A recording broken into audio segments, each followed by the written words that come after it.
Hi friends, പുറത്ത് നല്ല മഴയാണ്. അപ്പം ഞാൻ കരുതി എന്തെങ്കിലും ഹെൽത്തി സ്നാക്ക് ഉണ്ടാക്കാം. അത് എണ്ണയ്ക്കകത്തൊന്നും വറുത്ത് പൊരിക്കാത്ത എന്തെങ്കിലും നല്ല ഹെൽത്തി ആയിട്ടുള്ള സ്നാക്ക് ഉണ്ടാക്കാമെന്ന് വിചാരിച്ചു.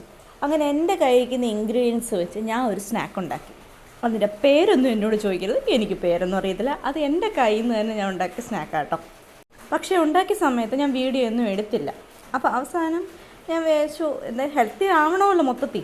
അപ്പം നമ്മുടെ എള്ള് വിളയിച്ച് ഇരിപ്പുണ്ട്. അപ്പോൾ എള്ള് വിളയിച്ച് ഡെയിലി 1 സ്പൂണ് 2 സ്പൂൺ വെച്ച് കഴിക്കാൻ ഡെയിലി നല്ലതാണ്. സ്ത്രീകൾക്ക് ഭക്ഷണത്തിൽ എള്ള് ഉൾപ്പെടുന്നത് നല്ലതാണ്.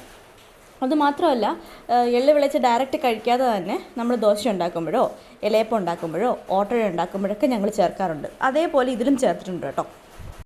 ശരീരത്തിൽ ഡെയിലി 1 സ്പൂൺ എള്ള് കഴിക്കുന്നത് നല്ലതാണ്. അപ്പം ഇത് ഉണ്ടാക്കിയേക്കുന്നത് വെച്ചാൽ പൊട്ടുകടലയുണ്ട്, കപ്പലണ്ടി ഉണ്ട്, അണ്ടിപ്പരിപ്പുണ്ട്, ബദാമുണ്ട്, അവലുണ്ട്, തേങ്ങയുണ്ട്, അങ്ങനെ ഒത്തിരി ഇൻഗ്രീഡിയൻസ് ഉണ്ട്. അതേപോലെ ഏത്തപ്പഴം ഉണ്ട്, ഏത്തപ്പഴം അരച്ചും ചേർത്തിട്ടുണ്ട്. എല്ലാം കൂടെ വഴട്ടിയാണ് ചെയ്തിരിക്കുന്നത്. ആദ്യമേ എല്ലാം വറുത്തിട്ട് ഏത്തപ്പഴം അരച്ചതും ചേർത്ത് വഴട്ടി ശർക്കരയും കൂടെ ചേർത്താണ് എടുത്തിരിക്കുന്നത്. നല്ലൊരു ടെക്സ്ചറിലാണ് കിട്ടിയത്. നല്ല ടേസ്റ്റ് ഉണ്ട്. ഇത് കൂടാതെ തന്നെ സാബൂജയുണ്ട്, ചൗവരി. ഇപ്പോഴത്തെ ട്രെൻഡിങ് സാധനമാണല്ലോ ചൗവരി. പണ്ട് നമ്മൾ പായസം മാത്രമുള്ള ചൗവരി ഉണ്ടാക്കുന്നത്.